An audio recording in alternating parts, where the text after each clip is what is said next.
નમસ્કાર. Live phone in કાર્યક્રમ hello આરોગ્યમાં હું ડોક્ટર અનિતા આપ સૌ દર્શક મિત્રોનું હાર્દિક સ્વાગત કરું છું. દૂરદર્શન દ્વારા પ્રસ્તુત આજના કાર્યક્રમનો વિષય છે ઓર્ગન ડોનેશન. મિત્રો, આપણું શરીર અનેક જટિલ સંરચનાઓનું બનેલું છે અને તેમાં રહેલા મહત્વના અંગો દ્વારા તે અદ્ભુત કાર્ય કરે છે. પરંતુ ઘણીવાર ગંભીર બીમારીઓને કારણે આ જટિલ સંરચના ખોરવાય છે અને તેમાં રહેલા જે અંગો છે તે સંપૂર્ણ રીતે અકાર્યક્ષમ બને છે. જો આવા સમયે એક સ્વસ્થ વ્યક્તિ અંગદાન કરીને બીજી વ્યક્તિને જીવનદાન આપી શકે તો તેનાથી મોટું પુણ્યનું કાર્ય શું હોઈ શકે? હા મિત્રો, મેડિકલ સાયન્સ અને ટેકનોલોજીની મદદથી આ કાર્ય શક્ય બને છે, જેને ઓર્ગન ડોનેશન અને ઓર્ગન ટ્રાન્સપ્લાન્ટ તરીકે ઓળખવામાં આવે છે. અને તેના વિશે જાગૃતિ ફેલાવવા માટે દર વર્ષે 13મી ઓગસ્ટનો જે દિવસ છે તે વર્લ્ડ ઓર્ગન ડોનેશન ડે તરીકે ઉજવવામાં આવે છે. તો મિત્રો, આ અંગદાન એટલે શું અને તેનું શું મહત્વ છે તે વિષય પર આજના કાર્યક્રમમાં આપણે વિસ્તૃત ચર્ચા કરીએ અને આપણી સાથે ઉપસ્થિત નિષ્ણાંતોનો પરિચય મેળવી લઈએ. આજે આપણી સાથે દૂરદર્શનના સ્ટુડિયોમાં ઉપસ્થિત છે ડૉક્ટર એમ પ્રભાકર સર, કે જેઓ અમદાવાદ સિવિલ હોસ્પિટલ ખાતે સુપ્રિન્ટેન્ડન્ટ તરીકે કાર્યરત છે, તેમજ authorisation committee organ donation of ગુજરાતના મેમ્બરશીપ તરીકે પણ કાર્ય આપી રહ્યા છે. નમસ્કાર ડૉક્ટર સર, આપનું અમારા કાર્યક્રમમાં હાર્દિક સ્વાગત છે. તેમની સાથે છે ડૉક્ટર પ્રાંજલ મોદી સર, કે જેઓ અમદાવાદમાં કિડની હોસ્પિટલમાં ઓર્ગન ટ્રાન્સપ્લાન્ટ સર્જન તરીકે કાર્યરત છે. નમસ્કાર મોદી સર, આપનું પણ અમારા કાર્યક્રમમાં હાર્દિક સ્વાગત છે. મિત્રો, આપની ટેલિવિઝન સ્ક્રીન ઉપર દર્શાવેલા નંબર ઉપર આપ અમને કોલ કરી શકો છો અને આજના વિષયને અનુરૂપ આપના પ્રશ્નો ટૂંકમાં જણાવી શકો છો. અત્રે ઉપસ્થિત નિષ્ણાત સ્ટુડિયોના માધ્યમથી આપની સમસ્યાઓનું નિરાકરણ કરશે. ડૉક્ટર પ્રભાકર સર, હવે સૌપ્રથમ આપ અમારા દર્શક મિત્રોને જણાવો કે આ ઓર્ગન ડોનેશન એટલે શું અને તેનું શું મહત્વ છે?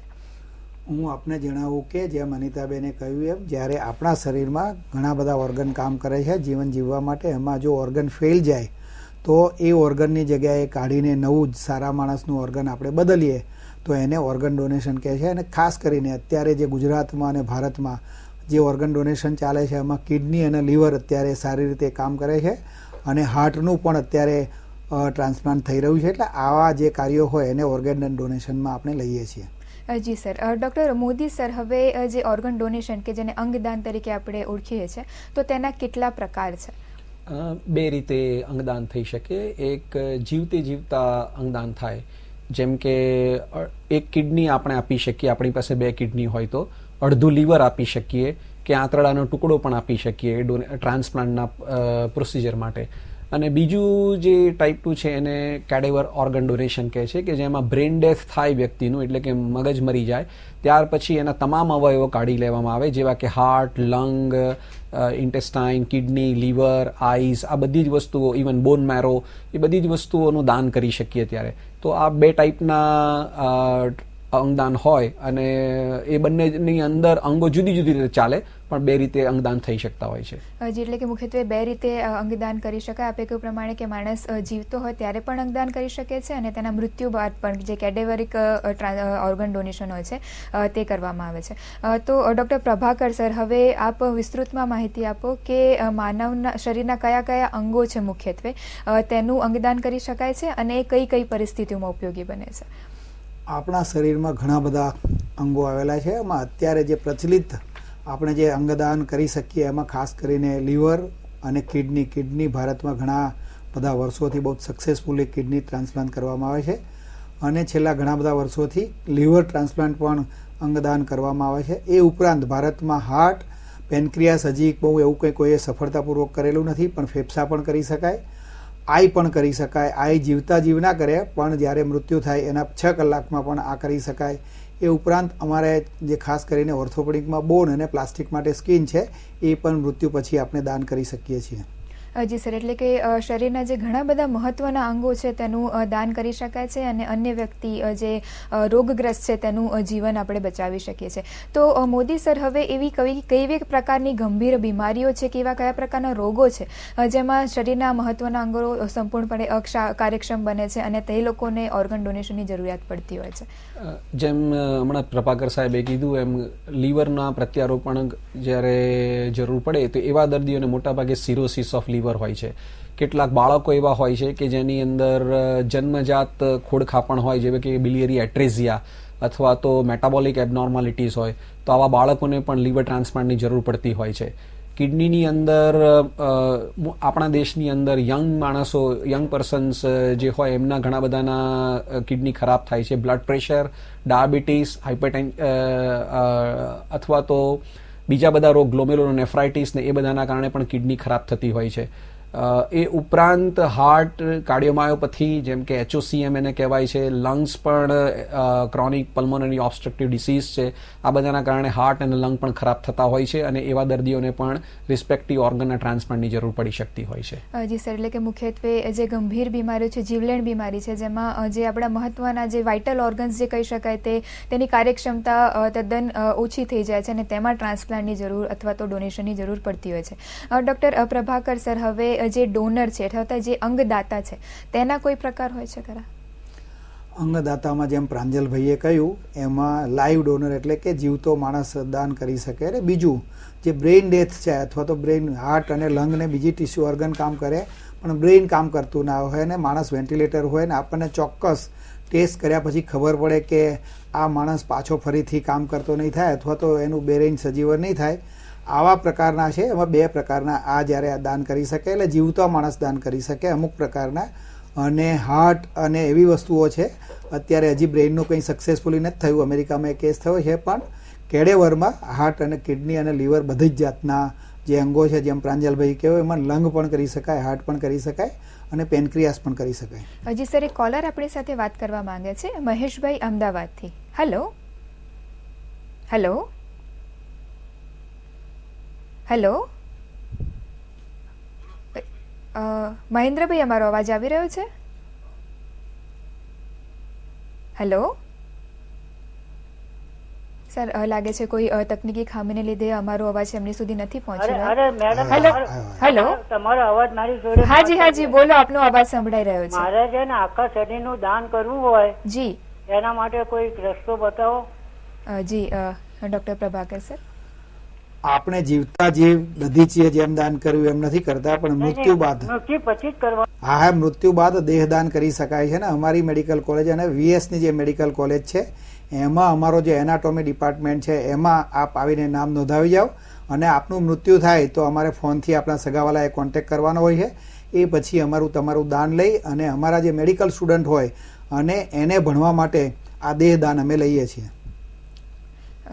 ડૉક્ટર મોદી સર, હવે આપે જેમ કહ્યું કે બે પ્રકારના જે ડોનર હોય છે, એક જીવિત અને મૃત્યુ બાદ.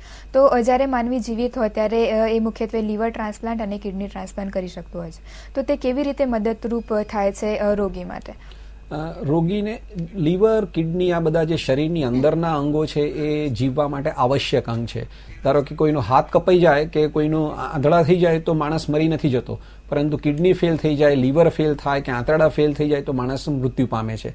તો આવા દર્દીને ટેમ્પરરી, ધારો કે કિડનીના દર્દી હોય તો એને ટેમ્પરરી ડાયાલિસિસની મદદથી જીવતો રાખી શકાય, રેગ્યુલર ડાયાલિસિસ કરવું પડે, પરંતુ કિડનીનું કામ કિડની જ કરી શકે.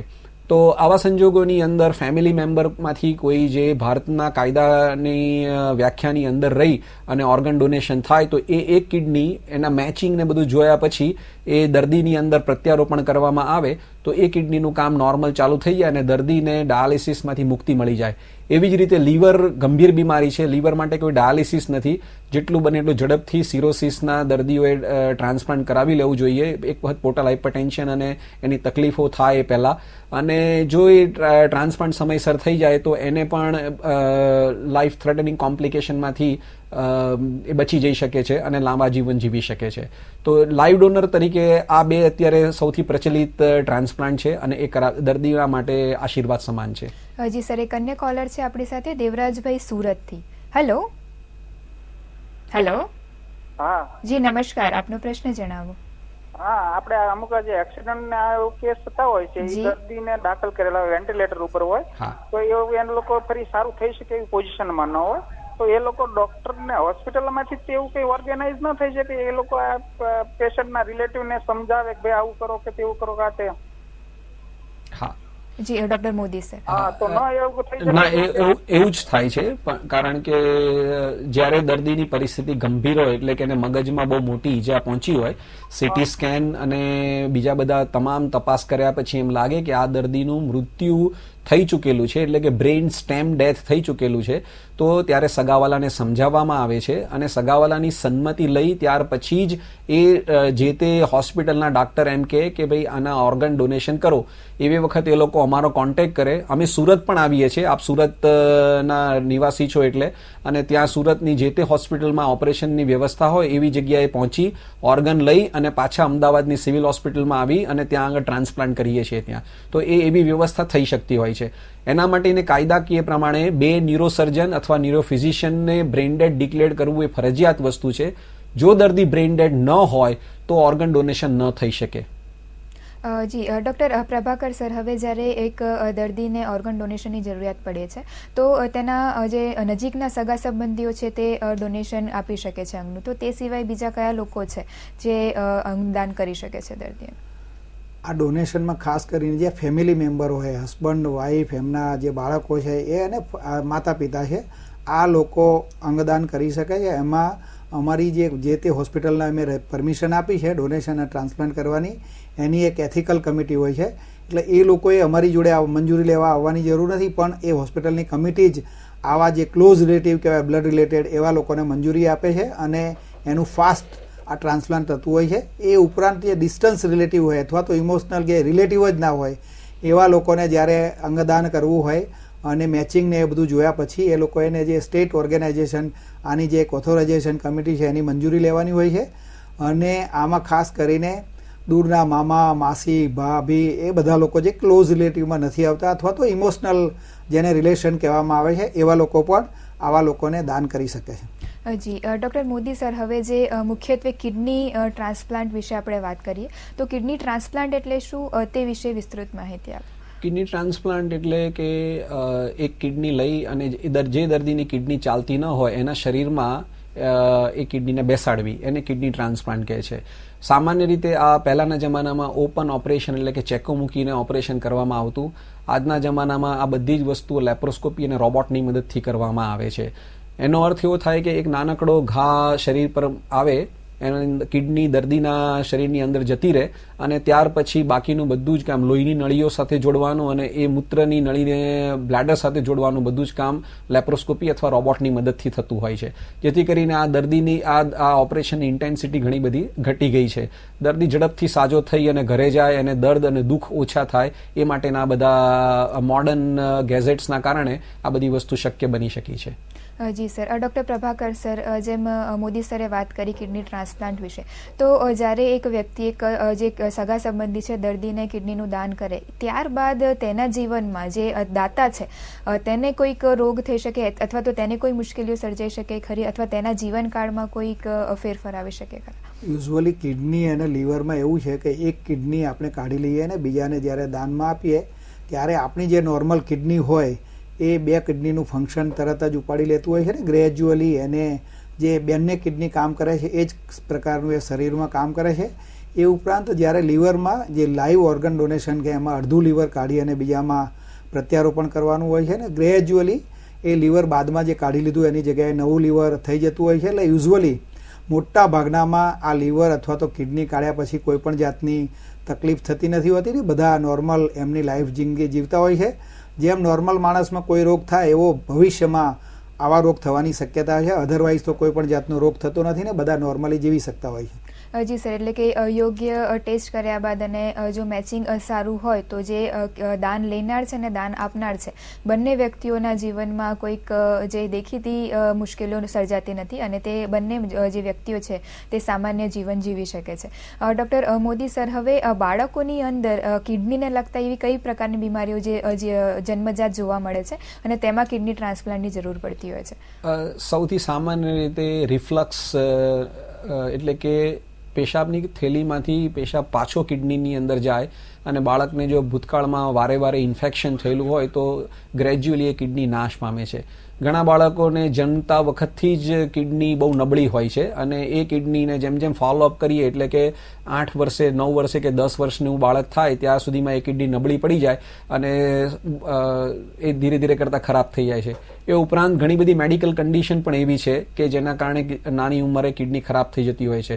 તો આવા બાળકોને કિડની ટ્રાન્સપ્લાન્ટની તાતી જરૂર છે. મોટાભાગના આવા કેસની અંદર મા બાપમાંથી કોઈ કિડની આપતું હોય છે. ઇવન દાદા દાદીમાં પણ કિડની આપી શકે. ભારતીય કાયદા પ્રમાણે નાના નાની અને દાદા દાદી પણ હવે ઓફિશિયલી કિડની આપી શકે છે અને અધરવાઇઝ એમને કેડેવરમાંથી પણ ક્યારેક કિડની મળતી હોય છે. પરંતુ આપણે ત્યાં કેડેવરનું પ્રમાણ ઓછું છે. બાળકોની અંદર આ બધા જ પ્રકારના ટ્રાન્સપ્લાન્ટ થઈ શકે જે એડલ્ટ પેશન્ટની અંદર પણ થતા હોય છે. જી સર, એક કોલર છે આપણી સાથે, મલ્હારભાઈ અમદાવાદથી. હેલો. હા બોલો. જી નમસ્કાર, આપનો પ્રશ્ન જણાવો. હા, મારો પ્રશ્ન એ છે જી કે આપણે મૃત્યુ થયા પછી કઈ જગ્યાએ આપણે આ બધું અંગનું ડોનેશન કરવું હોય તો કઈ જગ્યાએ જાણ કરવી? જી ડોક્ટર પ્રભાકર સર. મૃત્યુ પછી તમે દેહદાન કરી શકો અને દેહદાન કરવા માટે અમારું જે બીજે મેડિકલ કોલેજ અને વીએસ હોસ્પિટલ છે ત્યાં અમારા એનાટોમી ડિપાર્ટમેન્ટમાં તમે અગાઉથી જાણ કરો અથવા તો મૃત્યુ બાદ આપના સગા જાણ કરે અને ત્યાં દેહદાન લઈને આવો તો તમારું દેહદાન લેવામાં આવે છે અને તમારી જે બોડી છે દાન કર્યા પછીની એ અમારા મેડિકલના સ્ટુડન્ટમાં એને આગળ ભણવામાં ખૂબ જ ઉપયોગી થતી હોય છે. ડોક્ટર મોદી સર, હવે ટ્રાન્સપ્લાન્ટના કયા કયા પ્રકાર છે તે વિશે થોડીક માહિતી આપો. ટ્રાન્સપ્લાન્ટ એક કોમ્પ્લેક્સ પ્રોસિજર છે. એમાં એક ટીમ આખી કામ કરે. Medical team, surgical team, immunology, behaviour scientist અને ફાર્મસી બધી જ વસ્તુ ભેગી થાય ત્યારે એક ટ્રાન્સપ્લાન્ટ ચાલે. મુખ્ય વસ્તુ એ છે કે અંગ એક વખત લગાવ્યા પછી, ટ્રાન્સપ્લાન્ટ કર્યા પછી એને ચલાવવા માટે આખી જિંદગી ઇમ્યુનોસપ્રેશન દવાઓની જરૂર પડે છે ત્યાં અને એ પ્રમાણે એને એ દવાઓનું મોનિટર કરવું પડે. કારણ કે એ દવાઓ જો વધારે પ્રમાણમાં આપવામાં આવે તો દવાથી પણ અંગને નુકસાન થાય અથવા ઓછા પ્રમાણમાં આવે તો એ અંગ શરીર સ્વીકારે નહીં, એટલે કે એને રિજેક્શન કહેવાય. જો એ શરીર ન સ્વીકારે તો ધીરે ધીરે કરતાં આપણી પોતાની બોડીની ઇમ્યુન સિસ્ટમ એ અંગને નાશ કરી નાખે અને ટ્રાન્સપ્લાન્ટ ફેલ થાય. એટલે મુખ્ય વસ્તુ કે એક મલ્ટીડિસિપ્લિનરી એપ્રોચ લઈ અને ટ્રાન્સપ્લાન્ટ કરવામાં આવે રાધર દેન એ ટ્રાન્સપ્લાન્ટ એક ઓપરેશનની પ્રોસિજર નથી. ટ્રાન્સપ્લાન્ટ એ બધી જ મેડિસિનની ફેકલ્ટીઓને ભેગી કરી અને એક દર્દીઓને જીવાડવાનો પ્રયત્ન છે ત્યાં. જી સર. ડૉક્ટર પ્રભાકર સર, હવે આપણે જ્યારે કેડેવરિક જે ડોનેશનની વાત કરતા હોઈએ છીએ તો માણસના મૃત્યુ બાદ કેટલા સમય સુધી એના જે વાઇટલ ઓર્ગન્સ છે તે જીવિત રહેતા હોય અને જે વ્યક્તિએ અંગદાન કરેલ હોય તો તેના પરિવારજનોએ શું કાળજી રાખવી જરૂરી છે?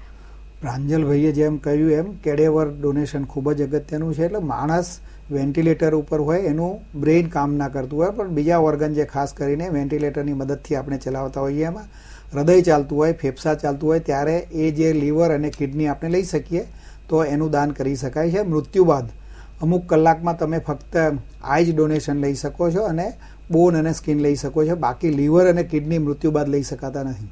જી સર. Doctor Modi sir. હા, બ્રેઇન ડેથ એ કન્સેપ્ટ હજી બહુ સામાન્ય રીતે પ્રચલિત નથી થયો. આપણે મૂવીમાં અને બીજા બધામાં જોઈએ કે હૃદયના ધબકારા ઇસીજી લાઇનમાં બંધ થઈ જાય એટલે કે હાર્ટ બંધ થઈ જાય ત્યારે જ મૃત્યુ થયું એવું આપણે માનીએ છીએ. પરંતુ મૃત્યુના બે પ્રકાર છે. એક બ્રેઇન ડેથ થાય કે જેની અંદર સામાન્ય રીતે સીવી સ્ટ્રોક એટલે કે લોહીની નસ ફાટી ગઈ હોય અથવા તો હેડ ઇન્જરી થઈ હોય તો એવા દર્દીઓને મગજ મરી જાય. પહેલાં મગજ મરી જાય એટલે હૃદય અને ફેફસાની ઓટોનોમી જતી રહે છે ત્યાં આગળ. થોડાક સમય માટે ધબકારા ચાલુ રહે પરંતુ જેવું વેન્ટિલેટર બંધ થઈ જાય અથવા વેન્ટિલેટરથી ઓક્સિજન જો ન આપવામાં આવે તો એ હૃદય પણ બંધ પડી જાય. Brain death is a death. એ કોઈ એવી એ કન્ડિશન નથી, એ ડેથ જ થયેલું છે અને એવા ટાઈમે જો 24 કલાકની અંદર એ અંગ કાઢી લેવામાં આવે તો હૃદય બંધ થવાની સંભાવના 20% જેટલી છે. પરંતુ 24 કલાક કરતાં વધારે જો નિર્ણય લેવામાં વાલ થાય, વિલંબ થાય કે ભાઈ મારા સગા બહારગામથી આવશે અને ત્યાર પછી અમે નિર્ણય લેશું કે એવો કોઈ નિર્ણય કરવામાં આવે તો ઘણી વખત એ વ્યક્તિઓનું હૃદય પણ બંધ પડી જતું હોય છે અને એ અંગો કામમાં નથી આવતા હોતા. જી સર, એક કોલર છે આપણી સાથે, ભારતીબેન રાજકોટથી. હેલો. હેલો. જી, અમારો અવાજ આવી રહ્યો છે ભારતીબેન? મેડમ, જી બોલો. આપણે નાનું બાળક છે 10 વર્ષનું. જી. તો એને 10 વર્ષનું જી આપનો અવાજ સંભળાઈ રહ્યો છે, આપનો પ્રશ્ન જણાવો. એટલે ફેફસામાં વિકાસ નથી થતો, લંગ્સમાં, તો એના માટે શું થઈ શકે? Doctor Modi sir. સૌથી પહેલા તો એને ફેફસાના નિષ્ણાત ડોક્ટરને બતાવીને નક્કી કરવું પડે કે એક જ ફેફસું નથી વિકસતું કે બંને ફેફસા નથી વિકસતા. જો એક ફેફસું બરાબર વિકસી ગયેલું હોય તો બીજા ફેફસાના વિકાસની કદાચ જરૂર ન પણ પડે, એવું ઘણા બધા કોન્જેનિટલ ડિસીઝની અંદર થતું હોય છે. અને ત્યાર પછી જેમ જેમ દર્દી થતો જાય તો એનું કારણ શોધવું પડે અને એના માટેની દવાઓ આપવી પડે. જો એ દવાઓ અને બધા જ કારણ થયા પછી પણ જો ફેફસાનો વિકાસ ન થાય અને એ દર્દી માટે લાઈફ થ્રેટનિંગ કન્ડિશન બને તો એના ફેફસાનું પ્રત્યારોપણ કરવું પડે. પરંતુ આવા કન્ડિશનની અંદર ફેફસાના એક ભાગનું પ્રત્યારોપણ કરવું પડે અથવા તો બાળકના ફેફસાનું જ પ્રત્યારોપણ કરવું પડે. કારણ કે જ્યારે બાળક નાનું હોય ત્યારે મોટું ફેફસું એના અંદર ફિટ ન થઈ શકે. આ પ્રકારની ફેસિલિટી હજી આપણા દેશની અંદર એટલી બધી અવેલેબલ નથી, પરંતુ વિદેશની અંદર એ બધું એ પોસિબલ છે. જી સર. ડૉક્ટર પ્રભાકર સરે જેમ લંગ ટ્રાન્સપ્લાન્ટની વાત કરી તેવી રીતે આપણે હાર્ટ ટ્રાન્સપ્લાન્ટ જોઈએ તો આપણા દેશમાં તે વિશે કેટલી જાગૃતિ છે અને તેને અનુરૂપ કોઈ કાર્ય થઈ રહ્યા છે કે નહીં? આપણા દેશમાં હાર્ટ ટ્રાન્સપ્લાન્ટની પણ કિડની અને લીવર જેટલી જ જાગૃતિ છે, પણ હોસ્પિટલ ઘણી બધી એવી છે કે એનો સેટઅપ અને એનો ખર્ચો એ લોકો અત્યારે હજી એટલા સેટઅપ તૈયાર નથી કરી શક્યા. ગુજરાતમાં પણ આપણે એક હોસ્પિટલને મંજૂરી આપેલી છે, પણ છેલ્લા એકાદ વર્ષમાં હજી એક પણ હાર્ટ ટ્રાન્સપ્લાન્ટ થઈ શક્યું નથી. અને ગુજરાતમાંથી મને ખબર છે ત્યાં સુધી 2 હાર્ટ આપણે મુંબઈની હોસ્પિટલમાં મોકલ્યા છે. એટલે ગુજરાતમાં અને ભારતમાં અત્યારે ઘણી બધી ફેસિલિટી છે. અને જો અમારી હેરી એમ્બ્યુલન્સ અથવા તો એર એમ્બ્યુલન્સ કામ કરશે તો અમારા પ્રાંજલભાઈએ જેમ આગળ કહ્યું કે ઓર્ગન ટ્રાન્સપ્લાન્ટ બહુ દૂરના જામનગરથી અહીં લાવવામાં જે સમય થાય એ આપણે સમય બચાવી શકીએ અને જે 6 કલાકની અંદર આપણે ટ્રાન્સપ્લાન્ટ કરવાનું છે આપણે કરી શકીએ. આવી જાતની જે ફેસિલિટી અથવા તો ગ્રીન કોરિડોર જે ફેસિલિટી કહેવાય તો એ ખૂબ જ અગત્યની છે. એટલે તમારું હાર્ટ કાઢી લીધા પછી એ જે તે હોસ્પિટલમાં ફેસિલિટી હોય ત્યાં 6 કલાકમાં પહોંચાડીને બીજા જેનું હાર્ટ બંધ થઈ ગયું હોય અથવા તો કામ કરતું ના હોય એવામાં આપણે હાર્ટ ટ્રાન્સપ્લાન્ટ કરીએ. એટલે ભારતમાં અત્યારે ઘણા બધા મોટા મેટ્રો સિટીઝમાં આ ફેસિલિટી અવેલેબલ છે.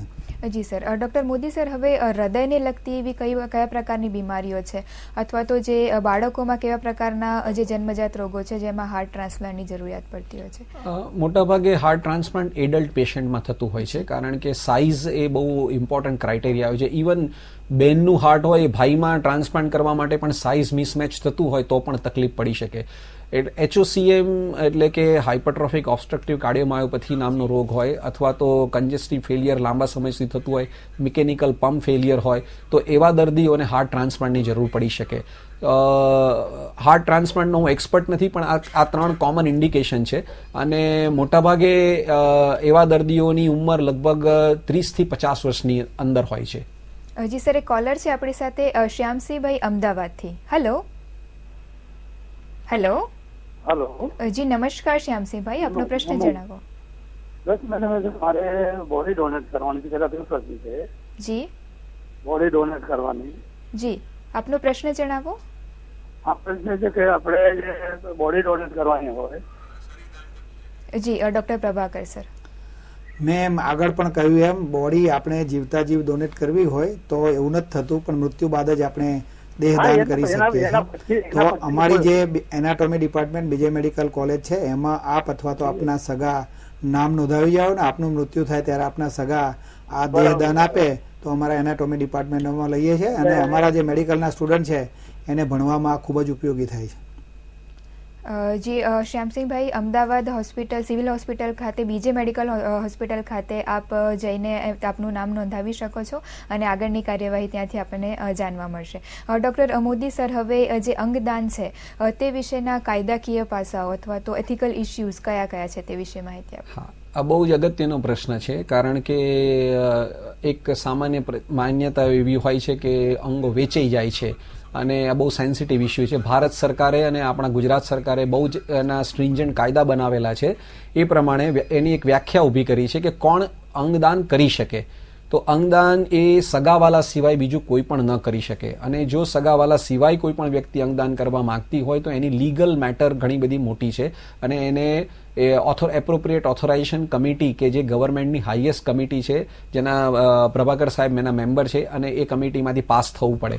એની ઉલટ તપાસ થાય દર્દીની, ડોનરની, બધાની કે શાના માટે આ દર્દી આ ડોનર એ ઓર્ગન ડોનેશન કરવા માટે માંગે છે.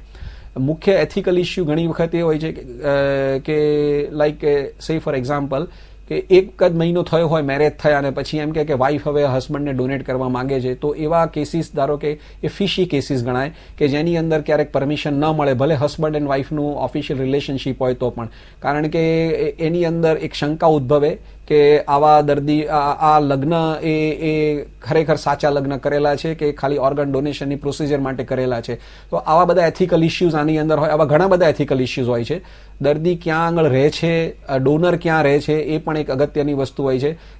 ધારો કે દર્દી અમેરિકા રહેતો હોય અને અમેરિકાથી અહીંયા ટ્રાન્સપ્લાન્ટ કરવા આવ્યા હોય અને પછી એમ કે આ તો અમારો 25 વર્ષ જૂનો સંબંધ છે અને અહીંયા આગળ આ મારો ભાઈ છે, ત્યારે 25 વર્ષ પહેલા 25 વર્ષથી કોઈ સંબંધ ના હોય પણ સડનલી ભાઈ બનીને કોઈ આવતું હોય ત્યારે એક શંકા ઉત્પન્ન થાય. એટલે આવા બધા એથિકલ ઇસ્યુ ઘણા બધા ટ્રાન્સપ્લાન્ટની અંદર રહેલા હોય છે અને આવી વ્યક્તિઓના અંગો સામાન્ય રીતે સ્વીકારવા કરવામાં આવતા નથી.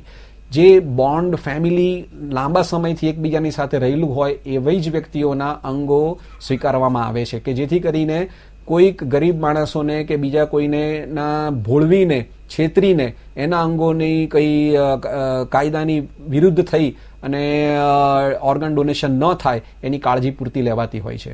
જી સર, એક કોલર છે આપણી સાથે, ધ્રુવભાઈ વડોદરાથી. Hello hello hello. હા જી જી, હું ધ્રુવ પટેલ બોલી રહ્યો છું વડોદરાથી. મને 2012 માં FSGS થી કિડની ફેલ થઈ ગઈ હતી. તો મારે પ્રાંજલ મોદી સાહેબને પૂછ્યું છે કે એકવાર આ કારણે અમે ટ્રાન્સપ્લાન્ટ કરાવી દીધું છે, તો ફરીવાર ટ્રાન્સપ્લાન્ટ કરાવવાનું છે તો આ પ્રોબ્લેમ આવી શકે કે કિડની ફેલ થઈ શકે ફરીવાર? હા, FSGS ના કેસની અંદર 10% કેસ એવા હોય છે કે જેમાં FSGS નું રિકરન્સ થાય, એટલે કે જે નવી કિડની મૂકી હોય એની અંદર પણ એ રોગનો ઉથલો મારી શકે. 90% કેસમાં થતું નથી હોતું. એટલે જો એક વખત ટ્રાન્સપ્લાન્ટ થયેલું હોય અને કિડની અત્યારે સારી ચાલતી હોય તો એનું ધ્યાન રાખવું પડે. પણ ધારો કે બીજી વાર એ કિડની ખરાબ થઈ ગઈ FSGS ના કારણે, તો પણ ફરીથી ટ્રાન્સપ્લાન્ટ કરાવી શકાય, કારણ કે એનો ઇન્સિડન્સ 10%નો જ છે. એ બીજી વાર પણ કરાવશો તો તમને FSGS થશે એવું ગેરંટી નથી. 90% ચાન્સ એવા છે કે તમને ફરીથી એ રોગ નહીં થાય. જી ડોક્ટર પ્રભાકર સર, હવે કાર્યક્રમના અંતમાં આપ અમારા દર્શક મિત્રોને શું મેસેજ આપવા માંગો છો?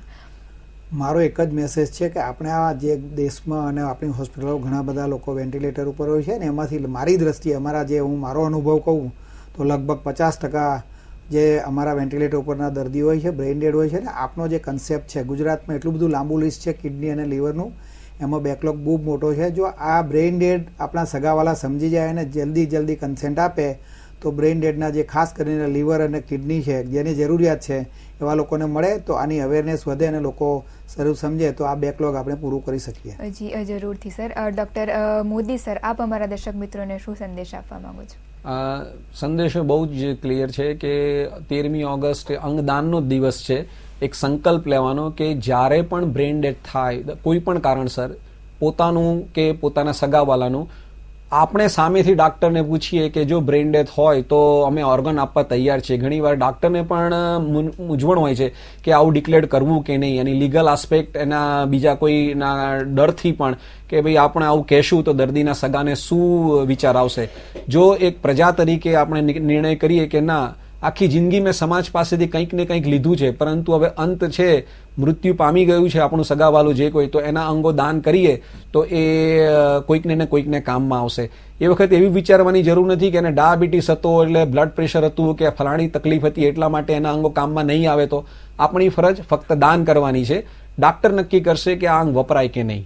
જી ચોક્કસ સર. ડોક્ટર પ્રભાકર સર અને ડોક્ટર મોદી સર, આપ અમારા સ્ટુડિયોમાં ઉપસ્થિત રહ્યા અને અમારા મિત્રોને જે અગત્યની માહિતી પૂરી પાડી તે માટે દૂરદર્શન વતી અને અમારા દર્શક મિત્રો વતી આપ બંનેનો ખૂબ ખૂબ આભાર.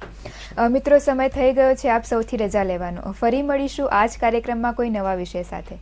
ત્યાં સુધી અમને રજા આપશો. નમસ્કાર. જય હિન્દ.